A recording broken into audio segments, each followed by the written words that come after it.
welcome about unleashing the power of female voices and crafting a new narrative of modern female trailblazers. So welcome to my video podcast. For those of you who are tuning in for the first time, welcome. And for those of you who are now fans, thank you so much for coming back. The Executive Encore podcast and YouTube playlist is a series of it's a series dedicated to inspiring women to forge their own paths as they embrace longevity. We're living longer lives. So today I am thrilled to introduce Nicole Donnelly, a captivating keynote speaker and the host of Tales of Misadventure, a remarkable podcast where entrepreneurs share their stories of what they did in pivotal moments of failure or setbacks to set up and turn their lemons into lemonade. Nicole comes from Ashburn, Virginia. And as my fans will know, I like to connect with women where they live because they live all over the world.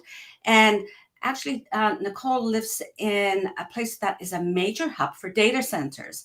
It's known for beautiful scenery, and I've looked it up on the website, so I can guarantee you will see some beautiful shots there, and a rich history, which I don't know a lot about, but I'm intrigued. It's called Data Center Alley, and the infrastructure is utilized all around the globe. An estimated 70% of the world's internet traffic travels through the Data Center Alley each day. So now I'm going to introduce Nicole, who's quoted as saying, behind every triumphant entrepreneur lies a trail of mistakes, mishaps, and regrets. And I'm going to add, and valuable lessons. With 20 years experience, Nicole has dedicated herself to crafting exceptional customer experiences. As the founder of DMG Digital, a pioneer marketing agency, she continues to assist B2B manufacturers in delighting customers through e-commerce, transformation, and digital marketing strategies. In this area, Nicole shines as the live stream host of Manufacturing E-commerce Success. You got to look it up. As Nicole embarks on her own journey of transition into her encore years, she has exciting plans to relaunch her podcast with a new show in the second quarter of 2024. In our conversation today, Nicole will focus on her vision for her new show, which is empowering women to discover their voices. I think we're on the same page there, right, Nicole? Yes, absolutely. In her new show, Nicole's upcoming episodes will artfully blend historical narratives of influential women with captivating interviews featuring modern female trailblazers. That's going to be an interesting mix, I think. As many of my guests and colleagues and my clients know, I love historical fiction about women's lives through the 19th and 20th centuries. So I'm really looking forward to watching and listening to Nicole's new show. Nicole, thank you so much for joining us today. And how are you doing down in Ashburn? Oh my gosh, thank you. What an introduction. Wow, how do I follow that? That was fantastic. I'm doing great. Yep, it's a lovely day here in Ashburn. And you're right, it is the data center capital of the world. It's quite funny, actually. There's data centers everywhere, and it's just these big, huge warehouses that are full of servers. So it's quite a sight. Yeah. And if anyone who doesn't know and would see them, they'd be like, what is inside these huge buildings? You know, it's so unusual. So, yep. 70% of all internet traffic runs right through Ashburn. So that's our claim to fame. Thank you for giving us more information on that. We'll look for now we know what big warehouses, they might look empty, and sometimes we wonder if they're fulfillment centers, but in your area, they are data centers. So that's amazing. As a successful entrepreneur and a speaker, you've undoubtedly faced your fair share of challenges and setbacks and making changes through your life and your career. In your experience, how have you learned to cultivate self-compassion and use it as a tool to identify and protect yourself from toxic relationships? This is a great question. Yes, I think as women, it is especially challenging for us to practice self-compassion. And that's what it is. It really is a practice. It's something that you have to intentionally really cultivate. for yourself. It's not something that I think naturally comes to us as women. At least that's been my experience. And it's the experience I hear from a lot of women and friends that I have, is that we really all struggle with really giving ourselves the same love and care and warmth that we give so generously to everyone else around us, Right. right?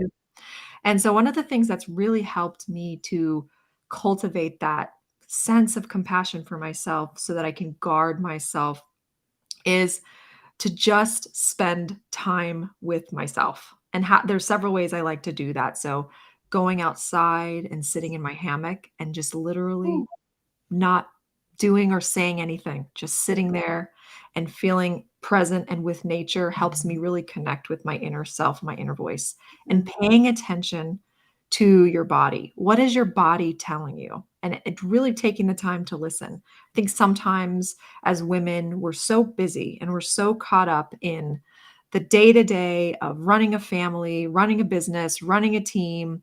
Our lives are so busy that it's very easy for us to be in our heads, right? And Mhm. maybe disassociated from our bodies Yes. and not really recognize the importance of really identifying and grounding ourselves in what we're actually feeling. What are the sensations that we're feeling Mhm. physically? Mhm. Because those physical sensations, those are a guide for us to warn us, to help us to know when we need to um, make changes, when we need to make decisions. So Mhm. when I go outside and I sit in my hammock, for example, that's what I do. I just pay attention. It's a simple thing. What is my body telling me? What feelings am I feeling right now? Am I feeling a pit in my stomach? Am I feeling sensations in my fingers and toes? And really like being present in those feelings and letting your body feel them. Mhm. And so that's, something that I like to practice. And then the other thing that I like to do is just walk. Just walking can really help me get centered in myself. And the third thing that I like to do is to journal. So I would say highly encourage you to take the time every day as a woman to really journal out what it is you're feeling. Because the first step to self compassion is self awareness, Mhm. being Mhm. aware of what it is that you're actually feeling, and writing it down can really help you to identify it so that rather than it being this big mush of blended up stuff, you're actually able to get it out, separate it, and by becoming self-aware, it allows you to process whatever that feeling is so that you can feel it and then let it go. Feel it Mhm. and let it go rather than letting it circle. So Mhm. those are my 3 things, is just be outside, be with yourself, walk, and journaling. Those are things that have really helped me cultivate and practice self-compassion. Okay. And so the self-compassion, how does that link into protecting us from toxic relationships? Is there Yeah. something that you do through that introspection or as you're journaling that, yes, I heard what you're saying about feeling your body, sensations and that. Yeah. Um, do you go somewhere in that introspection where you're looking at your current environment of people around you and um, either sending love to some of those people with toxic relationships, Mhm. or even just recognizing which ones might be toxic. Yeah, it's the second, and absolutely through journaling, understanding first what you're feeling, right? So Hmm. understanding what your body is telling you. Hmm. Are you feeling a racing heart, for example, which Hmm. can be indicative of a fight or flight response to something, right? Hmm. Is your heart rate up? Do you have a pit in your stomach? What is your body telling you? So, first noticing those things and then asking yourself what may have triggered that. What interaction did you have previously or whatever that maybe caused you to have these reactions? So, it's becoming aware of what you're feeling first and then looking for whatever relationship was the trigger point. And Hmm. that can really help you to identify, "Hey, is this relationship helping or hurting me right now? What do I need to do to address it?" So that would be my recommendation, is write down what you're feeling and what triggered it. What was the exchange that actually triggered it? And just kind of get comfortable with understanding that discomfort. Hmm. And how does empathy come into this process? Perhaps empathy for yourself or empathy for the other people in your relationships, right? Yeah.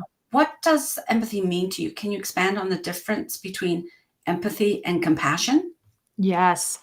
So empathy and compassion. We think about them, they're very similar, but I think very distinct. Empathy is really being able to put yourself in someone else's shoes and Mhm, really feel things from their perspective, mhm. understanding what their pain is, what if they're celebrating something, being able to celebrate with them and really feeling Right. that being with them in whatever emotion that they're experiencing, validating that for them, whatever it may be, and just saying, "I hear you. I'm here with you for that. I'm gonna support you with that." That's empathy.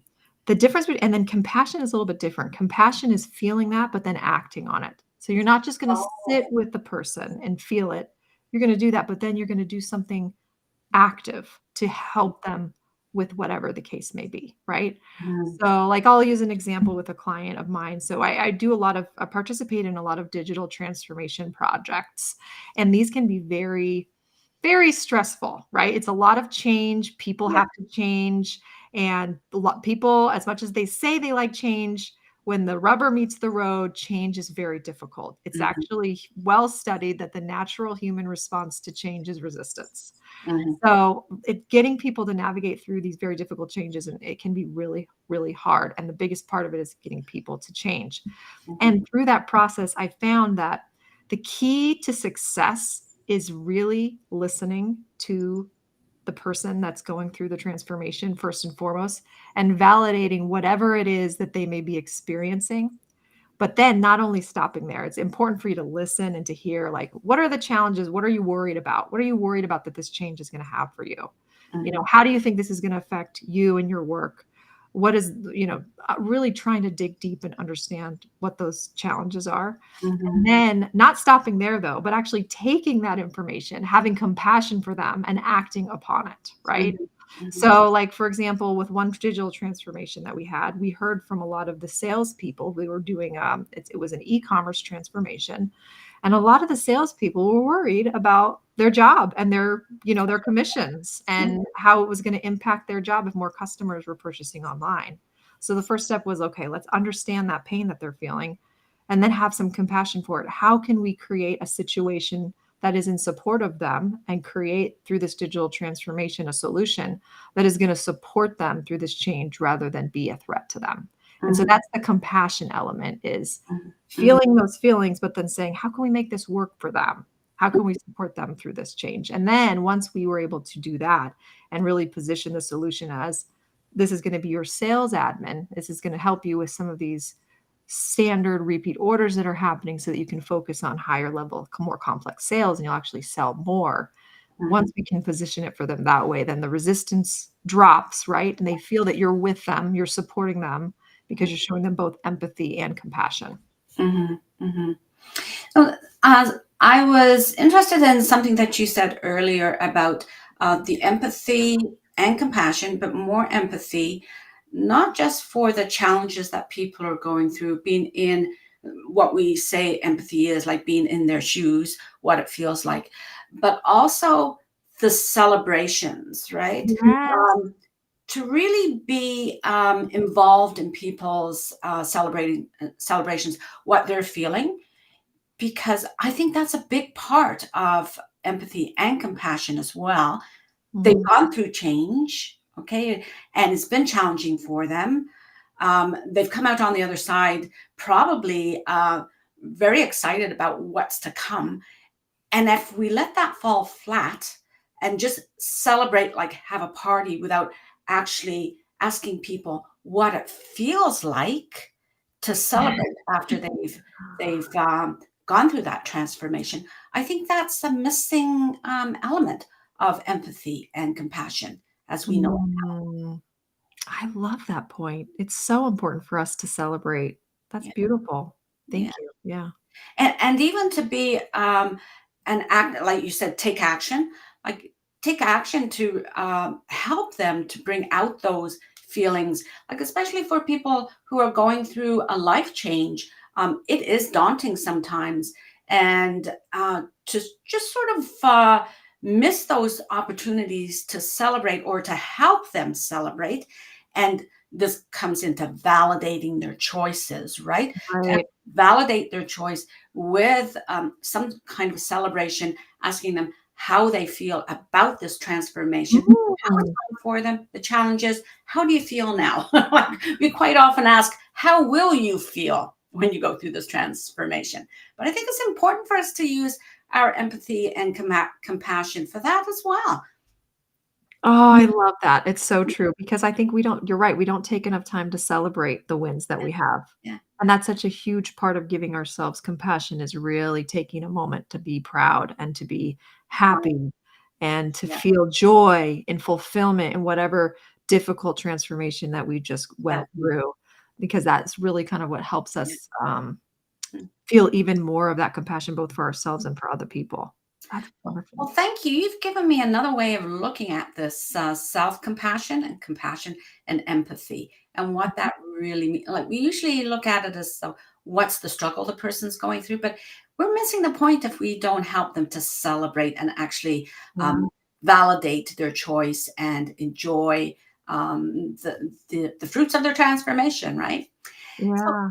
that's a great segue into the part of the show that I call Every Moment Matters. Was there a time in your life or your career where you actually saw what fulfillment would look like for you as you went into the the I'm not going to call it twilight, but I did, didn't I? I'm sorry to all my fans. I don't use words like that. But into that time where you're actually thinking about what your encore is going to be. Okay, was there a pivotal Mm. moment when you saw what fulfillment might look like for you? This is such a wonderful question, Patricia. Yeah, I will say I had that moment recently. 6 months ago, I was invited to speak as a keynote speaker at a conference, and it was my very first time doing a public speaking engagement. I had never done it before. Oh, I've spoken publicly, at my church and in various capacities, but not on a professional stage like that.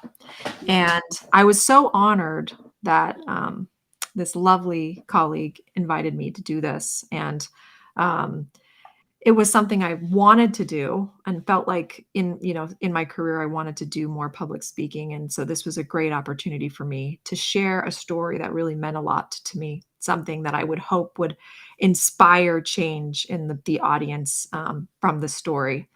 And so I rose to the challenge and said I would do this. I have this story to tell, and I think that there's a story here that people need to hear that will benefit them. And it was a story specifically about manufacturing and digital transformation and how to help these manufacturing companies make their way through digital transformation. And I got to tell you, the day before I spoke, I went to the venue to just check it out, and get a lay of the land and kind of get comfortable. I wanted to go see the where I'd be speaking and all of that. And it was in a theater, which is kind of an unusual for like a conference. Usually you're in a conference center, but this was actually this really cool venue. It was a whole bunch of like theaters in New York City. And I remember walking into the theater, and I'll never forget, I walked on the stage and my whole body just tingled, like this feeling of just tingling and just pure joy as I stepped on that stage. And I stood on that stage, and it wasn't even the day, it was the day before. And I stood on that stage and I knew when I stood there, I was like, this is what I need to do. This is what I'm meant to do. I belong on this stage helping to inspire people and share stories that are going to help people feel motivated to, want to change and make a difference and really help and have that platform to do it. I was like, that was a moment where I was like, oh, I want to do this. This is what I wanted. It took me 42 years to figure it out. There I was.